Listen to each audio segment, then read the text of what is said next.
This is Counterpoint.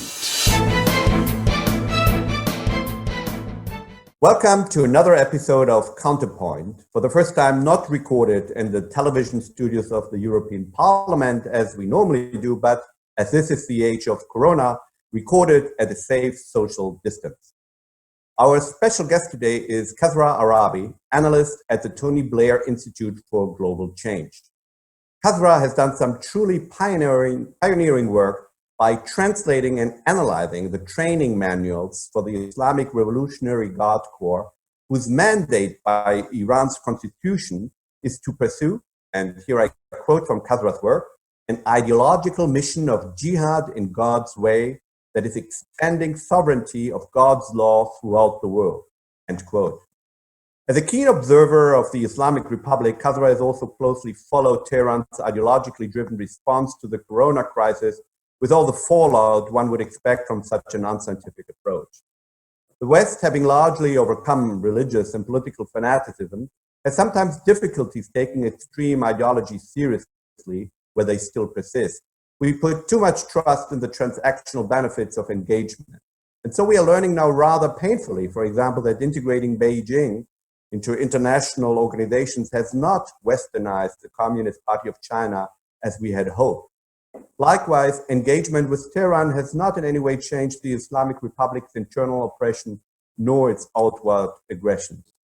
And so Kasra has done a tremendous contribution to the field, helping us to much better understand the nature of the Iranian regime. Kasra, thank you for being with us today. Thank you, Daniel. Maybe let's start talking a little bit about the corona outbreak in Iran and the regime's reaction to it so far. Sure. So, give a bit of background as to the situation in Iran at the moment in relation to coronavirus. So, this is their official statistics has come out, and we have 62,580 cases of COVID and 3,872 deaths. And that's according to the official statistics. But sources, many sources, including the World Health Organization, have said that this actual data and numbers are much higher. We had the health ministry come out and say, again, every hour, 50 people in Iran contract coronavirus, and every 10 minutes, one person dies. So pretty shocking statistics there. But again, those numbers many sources say those numbers are inaccurate, and actually that they are much higher.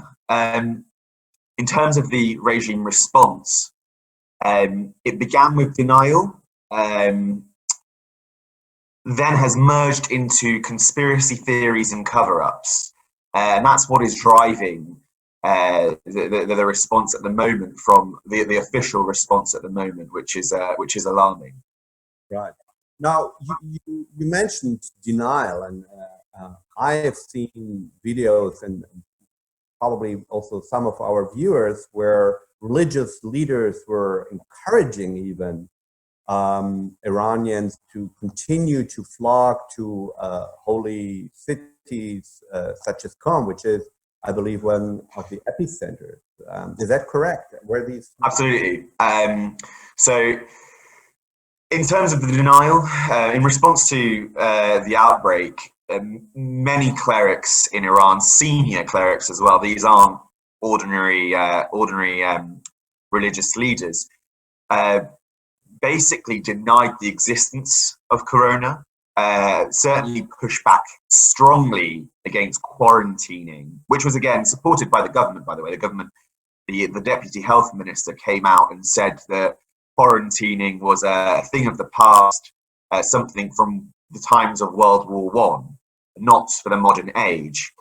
But also you had figures such as Ayatollah Saidi, who is the Friday prayer leader in Qom, Khamenei's representative, and the custodian of the Holy Shrine in Qom, who actually rejected banning gatherings at religious places, and actually said that religious places, he referred to them as Darul Shafa, which means places of healing. And he called on people with physical illness and mental illness, as well as people suffering from the virus, to turn up and attend the shrines in strong numbers for healing. So again, as you can imagine, that's really poor messaging from their part. But also, when the outbreak, so on the February the 19th, that was when the regime recognized corona in Iran. They confirmed that 2 people had died. This was all in the public realm. That was the first time they came out and discussed this in the public. But we know that on the 15th of February, a few days before, when Khamenei met with certain religious leaders, they were not permitted to approach him or kiss his hand, which is part of the protocol. So again, early on, we're already seeing signs of one rule for Khamenei, the leader, and another for the people. So they were aware of the danger, but apparently decided not to alert the public. Yes, that's how it looks, and it certainly is that way. There are many reasons for this, and one of the primary reasons, we know the context. I mean, the context of the situation in Iran pre-corona is very important in all of this. So in November 2019, we had the nationwide anti-regime protests, which led to the regime, more specifically the IRGC, killing 1,500 Iranians. And then shortly after, in January, we had the IRGC shoot down the Ukrainian passenger plane, killing all those on board. There were already strong calls for Iranians to not turn up to the elections. There are parliamentary elections in Iran, and although Iran is by no means a democratic state, and elections really don't mean anything, but they are an important propaganda tool for the regime to publicize, to show a degree of legitimacy. The majority of Iranians were already calling for a boycott of the elections due to this context. Khamenei were very concerned, the regime were very concerned that if they were to go public about corona, it would deter the loyalists, regime loyalists, from turning up to vote, and that would be a huge PR failure for the regime. So they kept it quiet, and the elections were on February 21st. Again, whilst this was ongoing, they kept referring to corona as a US conspiracy and basically an enemy plot. Right. So is there any social distancing advice at this stage, at least in Iran? I mean, it was all a process. At the moment, there are people themselves are taking measures for social distancing, and this has been taken a little more seriously by the officials. But if we look at the timeline when this began, even figures like Rouhani, who some in the West regard as a moderate, was completely against quarantining. He wanted to carry on as normal. Again, he was, pushing out these theories that corona was a US enemy plot to target the economy of Iran, to bring the country to a standstill. So you had on the one hand Rouhani and co pushing this line, and on the other hand the IRGC was pumping this out, supported by the senior clergy. So the response has been as I go back to what my initial point, it started off with denial, and when the outbreak became really unmanageable, the regime's response has been primarily through driving conspiracy theories and cover-ups, but also at the same time trying to shore up support for itself through various different propaganda activities. Right. And the conspiracy theories that you alluded to, it's a supposedly American plot. I assume where the big Satan is, the little Satan cannot be far away. Sure. So again, we need to view it in the context. When Corona broke out in Iran, the regime, primarily, first of all, the IRGC, the Revolutionary Guard, but the regime more broadly, really saw this crisis as an opportunity. Again, coming due to that context, high domestic dissent after killing 1,500 Iranians in November, shooting down the Ukrainian passenger plane, which led to more protests. So the IRGC really jumped on Iran's coronavirus crisis as an opportunity to burnish its tarnished image and resuscitate its ideology and itself, presenting itself as the nation's savior. So to do this, why did it do this? Because of that context, support for the guards, the regime more broadly, has reached an all-time low. A new slogan in Iran compared the IRGC to ISIS. Again, that underscores public sentiment towards the Revolutionary Guard. So as soon as Corona took place, you had the Guard seizing this as a propaganda opportunity. On the one hand, pushing conspiracy theories to vilify their ideological enemies. First of all, America, calling this a US biological invasion.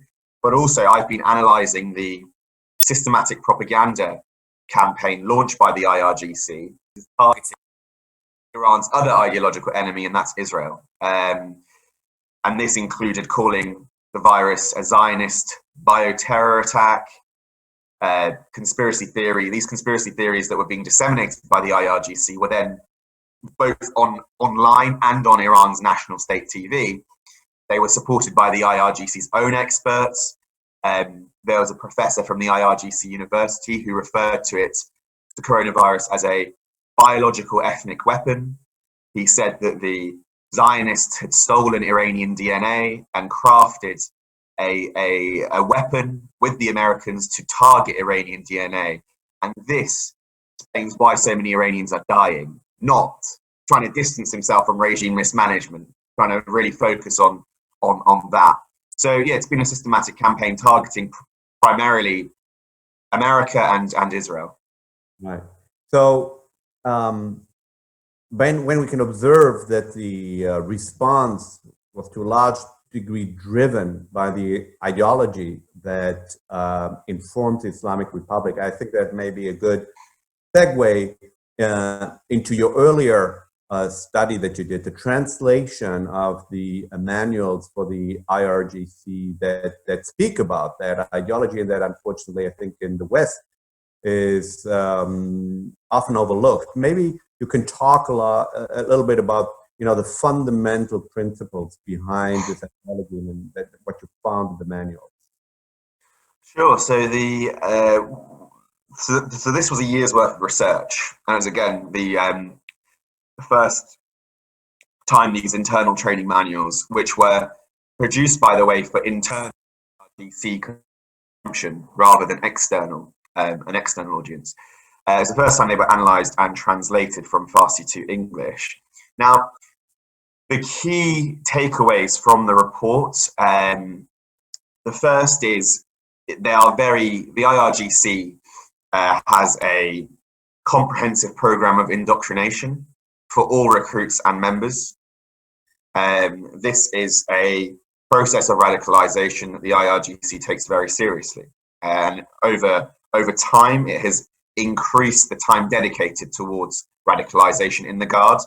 We look at 2002, 20% of classroom training for the IRGC recruits was dedicated to ideological indoctrination. By 2009, this had increased to 50%. So the goal is to create an army of zealots. Now, the key points from the textbooks, which having analysed, were very clearly extremist and violent. They were, first of all, one of the striking points was the comparison between Khamenei, Iran's supreme leader, and the Prophet Muhammad. The IRGC openly states that in these textbooks that Khamenei is akin to the Prophet in terms of authority. It then looks, if we look at the objectives are marked as exporting the Islamic Revolution. Iran's regional activities are not defined through deterrence within these textbooks, but actually with the goal of exporting what they call Islam. And they say that Khamenei has this role because he is no different to the Prophet, and therefore he is permitted to divert public funds, public Iranian taxpayers' money, to pursuing these objectives. Again, this is a really sensitive topic in Iran, many being critical of Iran's support for Hamas, Hezbollah, the Shia militias, at the time when the Iranian people are really suffering. Another, in terms of their stated mission, it's pushing that out. It's exporting the revolution and defending Velayat al-Faqih, so that's the system. In terms of how they go and achieve this, they call for armed jihad against other religions, and that's, so they list people of the book using terminology like the Sunni Islamist, other Islamist extremists, targeting Jews, Christians, and Zoroastrians specifically on the basis that their religion is a distortion.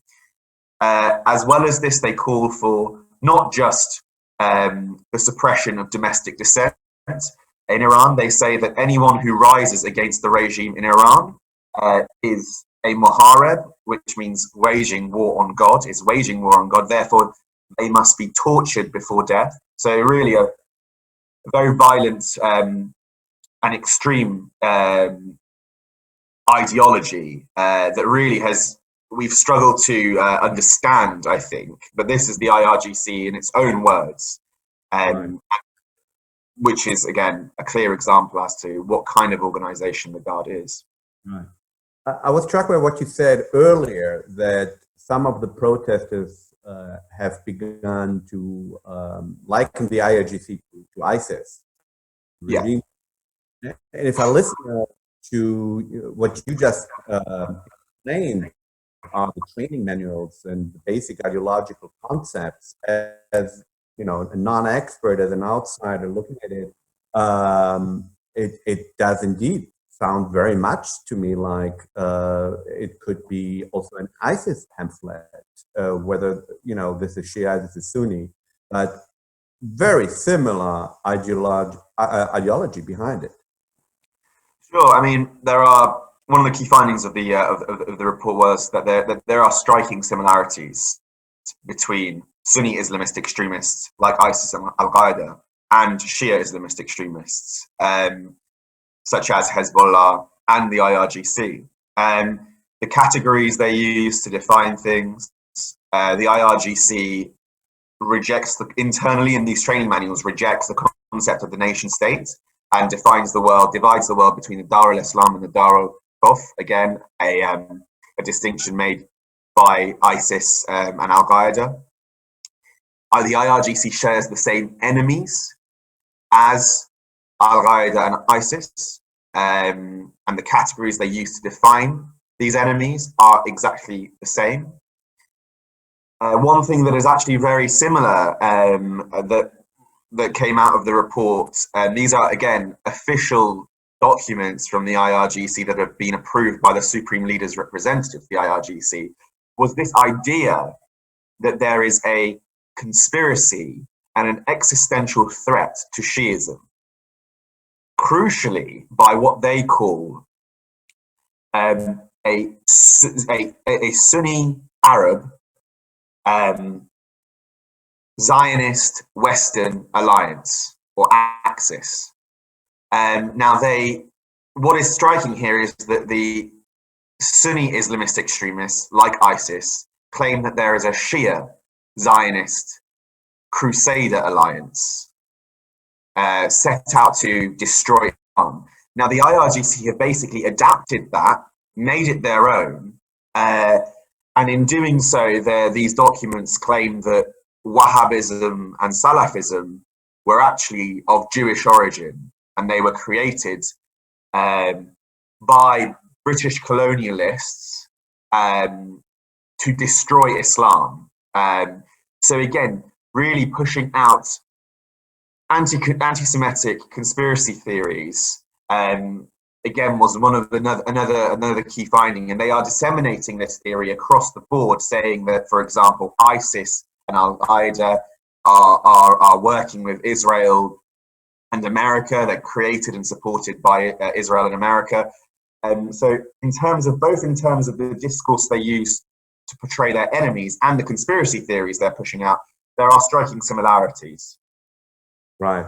Now, we know that the IRGC, and as you also explain in your work, is instrumental in preserving the regime internally. It is one of the most important organs used to suppress any dissent, as we have seen in recent uprising. It was the IRGC and their minions, Basij, etc., who were doing the dirty work.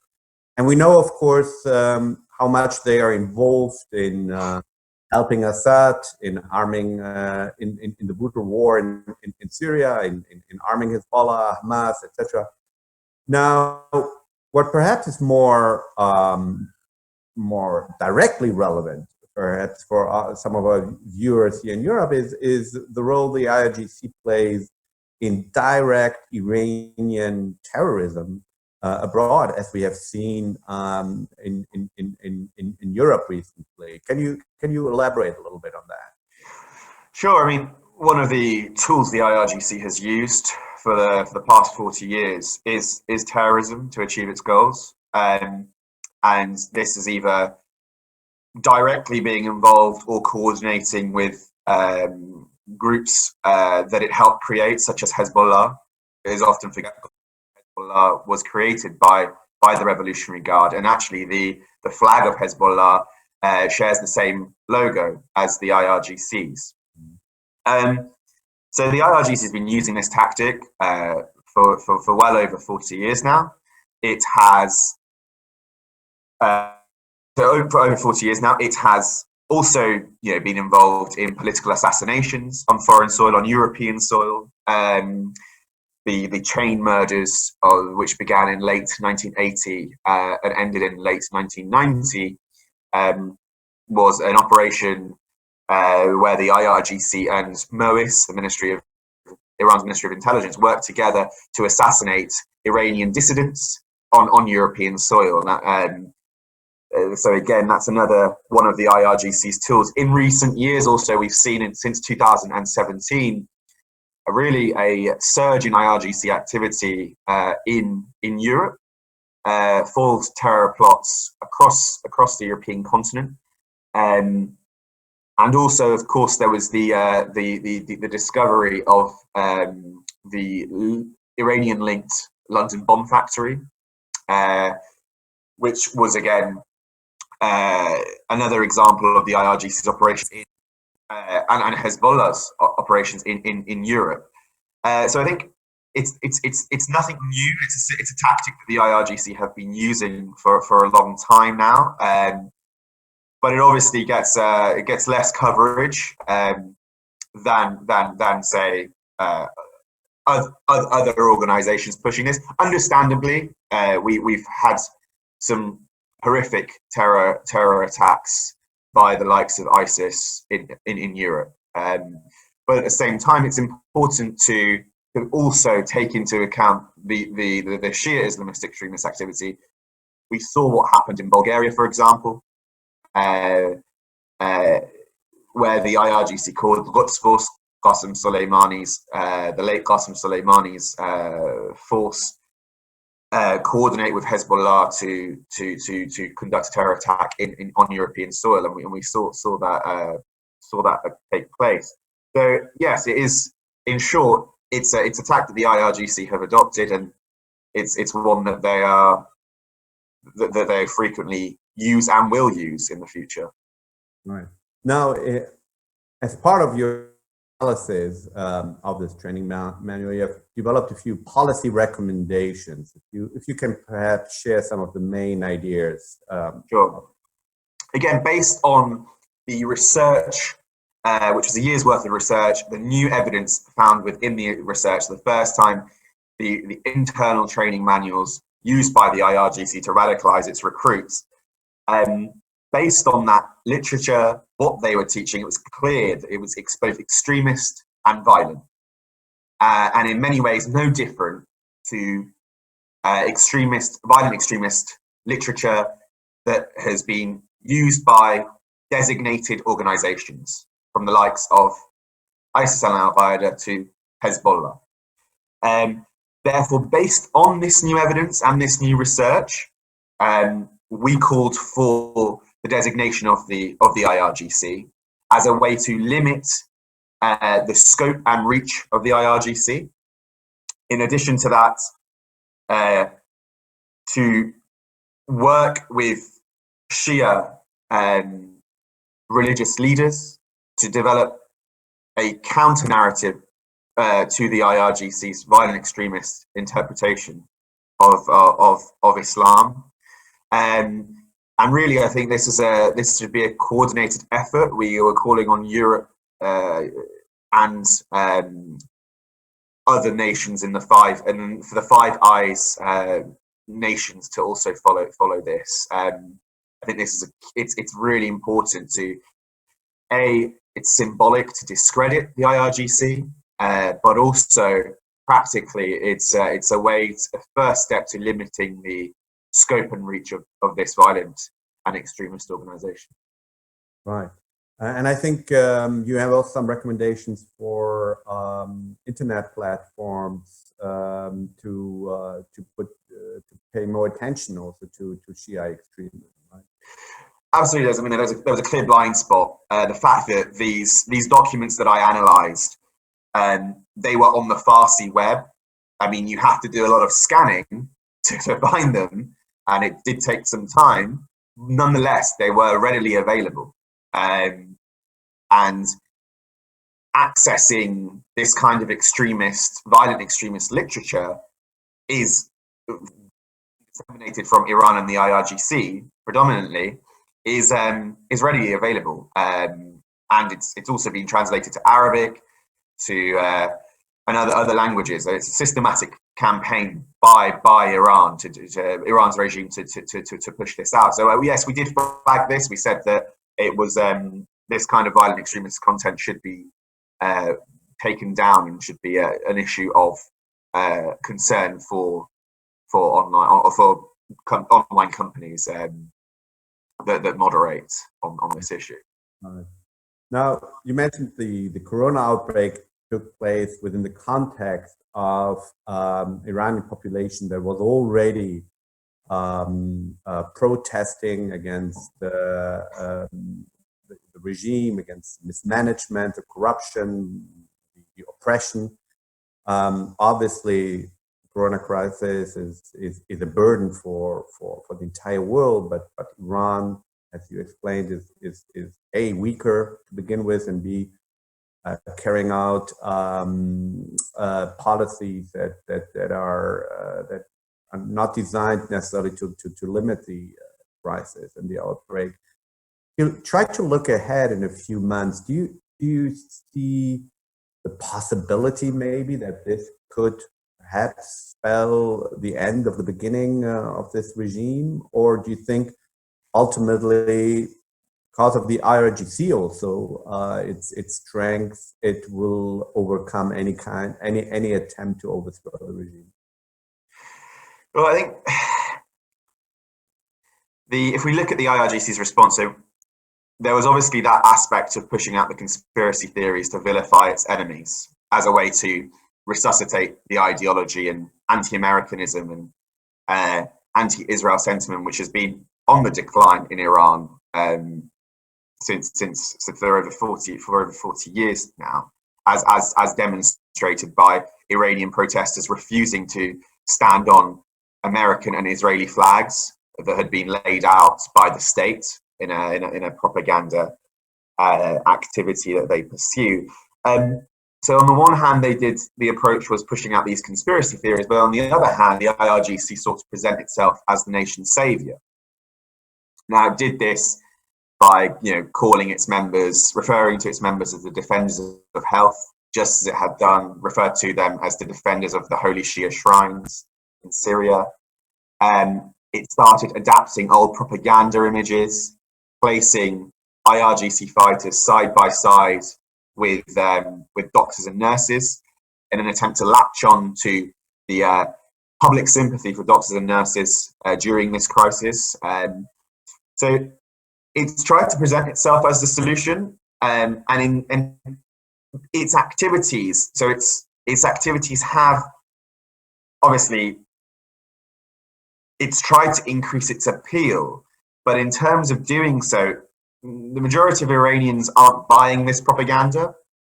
Actually, many Iranians blame the outbreak of COVID in Iran on the IRGC. Its airline Mahan Air increased, or rather continued its flights to Beijing during the peak of the crisis in China.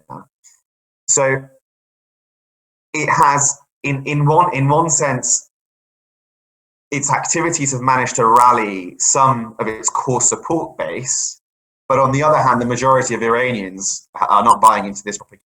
Moving forward, I think the regime's handling of the corona crisis, its total incompetence in producing an adequate public health response will have significant implications moving forward. I think the post-corona fallout, I think we will see one on Iran. There's also a significant proportion of the Iranian population are low-skilled, low-paid, low-skilled, and low-paid workers. They will be hit hardest by the coronavirus. I think dissent is still there. So I think we'll see a fallout. How it turns out is hard to tell at the moment, but I think even within that core support base where the IRGC has tried to rally, because they themselves are losing friends, family to coronavirus, and have seen senior members in the IRGC die from coronavirus, you may see them becoming more disheartened with their project, and this could lead to cracks within that core support base. And there are already emerging signs that this is happening. Let's not forget that since 2017, it's been the working class, which have really been the traditional support base for the regime, who have been leading the protests on the streets in Iran, not the middle-class Tehranis, who were the people who were leading the protests in 2009. Now, we've talked a lot about the ideology of the IRGC, ideology of the Islamic Republic.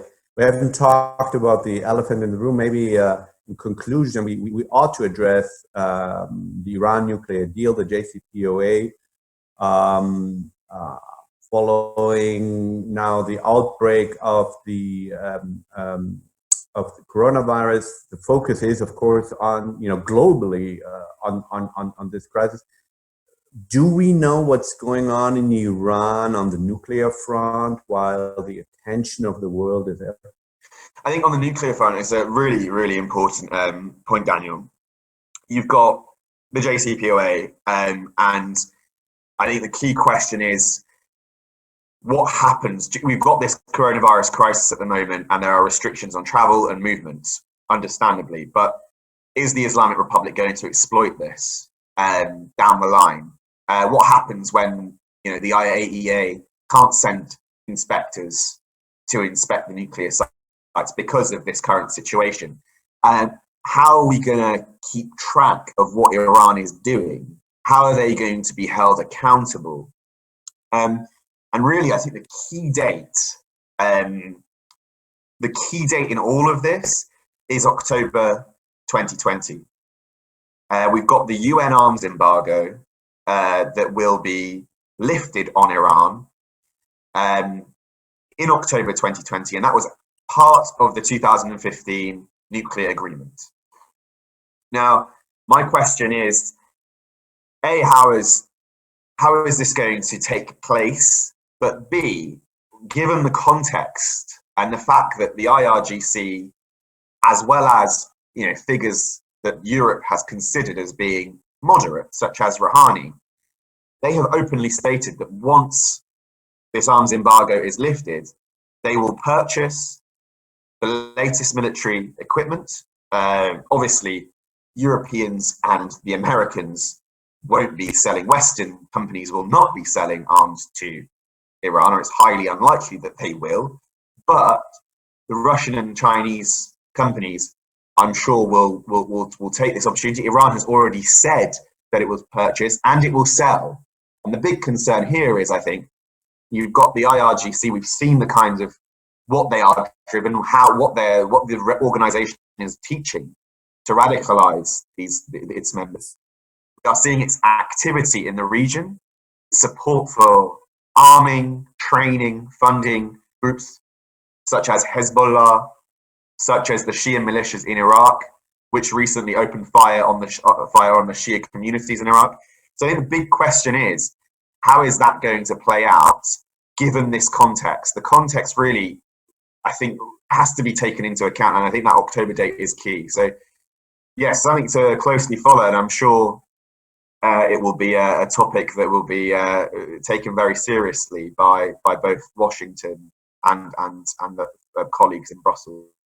Right, indeed. The sunset clauses are some of the biggest flaws of the deal, that many of the nuclear restrictions are falling away in the coming years. But equally important, even some of the conventional restrictions on, as you mentioned, weapon sales, which was sort of part of the UN, part of the, not directly part of the nuclear agreement, but it's not directly part of the JCPOA, but it was became part of the overall package that indeed in a few months Iran will be legally able to buy advanced weapons from, most likely, as you said, Russia and China. It's a huge problem that I'm not sure people are paying enough attention to.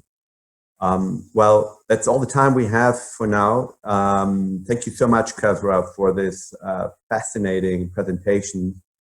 I'm sure we'll have you back. And many thanks to our viewers for tuning in. And I wish you all good health, strength, and stay safe. Thanks, Daniel.